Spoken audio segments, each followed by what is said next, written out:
So in the last week or so, there has been a rather unfortunate terror leak over at Game Freak, and a whole load of beta Pokemon designs and rather disturbing developer notes about certain Pokemon have been unleashed, along with information about upcoming games via the CentroLeaks X account. From what we can tell, this is a serious and genuine data breach, as confirmed by a statement from Game Freak. As I record this video, most of the data has been deciphered, but it's still being unpacked by certain parties, and for the record, I think it's a real shame for Game Freak that this has happened, but we'll get into that conversation another time. But as you know, we do speculation videos here on this channel, and there are some exciting tidbits of information that may give us some clues about future Pokemon titles. So in this video, we're going to be looking at some of the clues in the data leak about the upcoming Generation 10, what location it might be based on, and what all this could mean for the future of Pokemon. Be sure to hit the subscribe button if you enjoy the video, and of course, massive spoiler warning if you don't want to hear speculation on the data that has come out in the leak.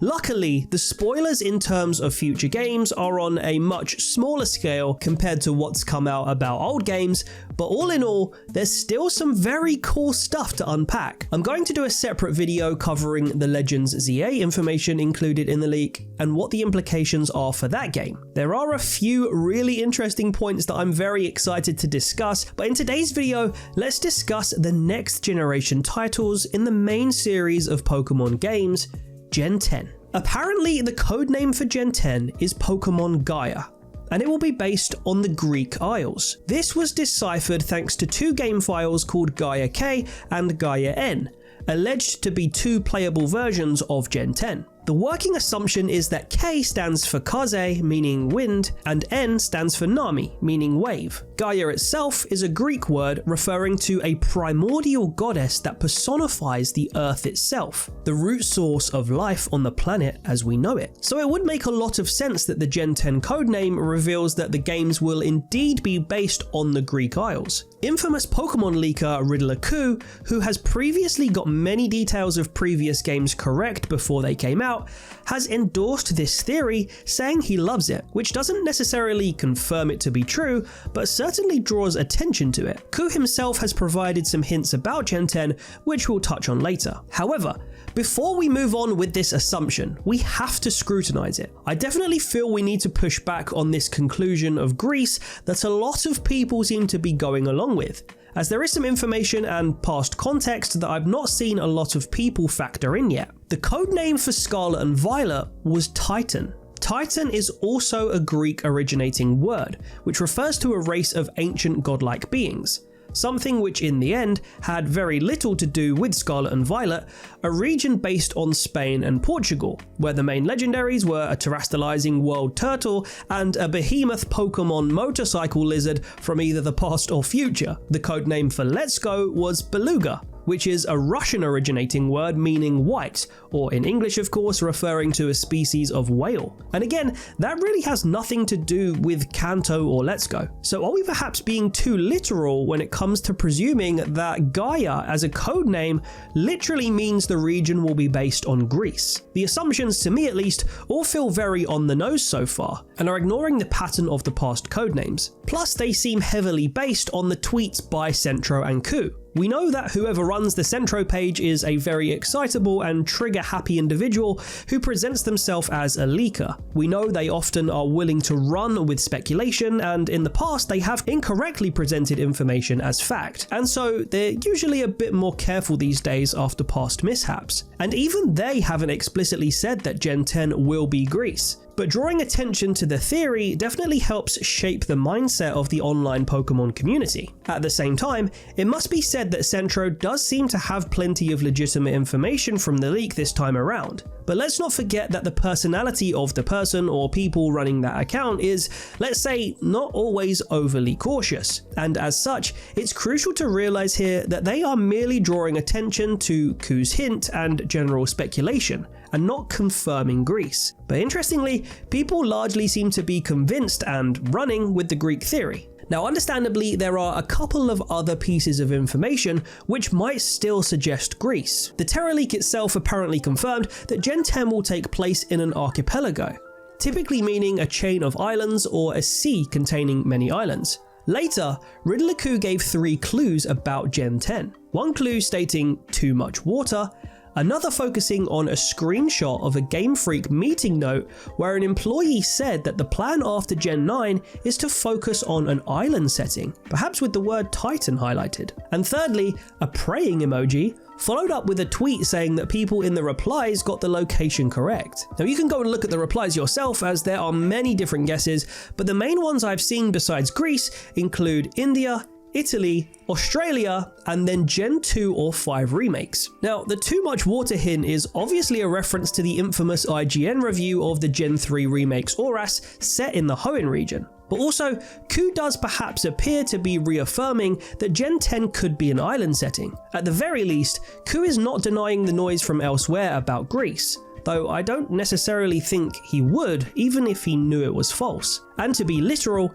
he's likely hinting that there'll be plenty of water in the game's map. Now, there are 2 things to consider here. 1. Coup himself doesn't appear to be as in the know as he once was. He seems somewhat out of the loop about Legend ZA and continually suggests it's not a particularly important game in the grand scheme of things, which I find to be unlikely. Also, Coup appeared to be teasing things about a Gen 5 remake in the run-up to Pokémon Day, where ZA was announced. So, at some point in the last year, he might have lost access to his information somewhat, though he still appears to have some level of insight, as he appears to have correctly hinted about a Legends ZA leak before the Giga leak came to fruition. Ultimately, it's hard to know, and for us mere mortals, that's the fun of it. But whether Coup and Centro are giving us solid hints or not, I think it's absolutely worth considering alternative possibilities. There are many places in the world that have archipelagos. Indonesia, the Caribbean, the Philippines, the Bahamas, even places we've already been to in the Pokemon world like the British Isles, i.e. Galar, the Hawaiian Islands, i.e. Alola, and the Japanese Isles, i.e. Kanto, Johto, Hoenn, and Sinnoh, and all the extended parts of those regions. You never know, but I think it's pretty safe to rule out that Gen 10 is a revisit to Galar or Alola. They're just too recent. However, the last option is a possibility in my mind. Gen 10 is likely going to be either announced or released in the 30th anniversary year of Pokemon, and apart from Kitakami and the Scarlet and Violet DLC, we haven't been to classic mainland Japan since Sinnoh, which debuted in 2006. Excluding remakes, of course. Could the archipelago in Gen 10 feature us going back to the Japanese Isles? Could Riddler Coup's hints be more than just a reference to a generic island setting? Could we perhaps be able to visit all, or at least several of the Japanese regions in one game? Or at least parts of them? Interestingly, there is another question that Coup posed where he introduced the idea of East and West. This could be a throwaway comment, but you never know with Coup. When you look at the map of the Japanese regions already covered by Pokemon, there would still be room for another region based on the East or the West. And assuming this is a location hint, there are other ways this could be interpreted, of course. You have East and West Germany, Virginia, Timor.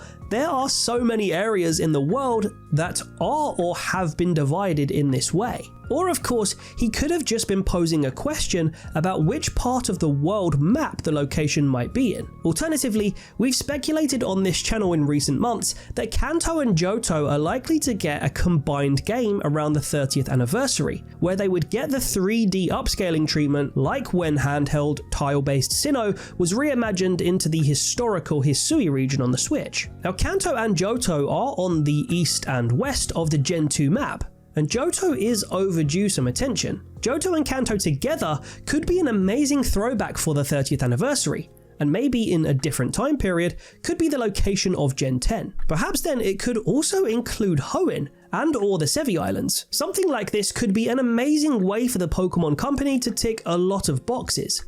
How appropriate would it be to mark 30 years of the Pokemon brand by giving us upscaled, modernized, and reimagined maps of the regions that started the amazing groundwork of the Pokemon world? And we could finally see these regions fast forwarded in time, showing us what a modern adventure in those regions might look like since the discovery of the new evolutions and forms that have since been discovered of those classic Pokemon. It could be a really cool way of paying homage whilst still giving us something new. A game for everyone, and everyone would buy it, but let's calm down for a second. This is of course speculation, and possibly a pipe dream, but it's a thought exercise that I've done that could make a lot of sense. But in the event Gen 10 really is Greece, let's unpack what this could mean. Firstly, I think tapping into Greek mythology, some of the creatures, and specifically how heavily it could lean into the idea of gods, could result in some amazing high-stake plot points in terms of story.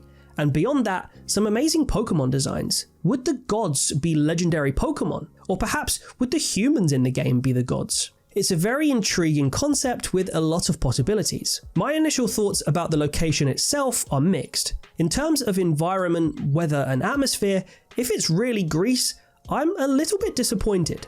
We've recently had Alola, a hot region made up of islands, and Paldea, a hot region made up of, okay, not exactly made up of islands, but still a hot, sunny Mediterranean map with an environment largely full of scorched grass, rocky hills and palm trees. It's not that I don't want that kind of environment in Pokemon ever again, but Spain and Greece in terms of map and location feel so similar. So if it's not Japan, I'd personally much rather see a Chinese or Scandinavian region, or if we must go to a hot place, something heavily based in the jungle. Like perhaps in South America where Mew was supposedly first discovered by humans, or perhaps Australia. I think it's worth mentally exploring what else Gaia could mean. Perhaps it relates to the idea of the formation of Earth in the Pokemon universe. Perhaps we'll see previously established legendary Pokemon who haven't crossed paths story-wise yet interact. Perhaps foundational legendary Pokemon like Groudon and Kyogre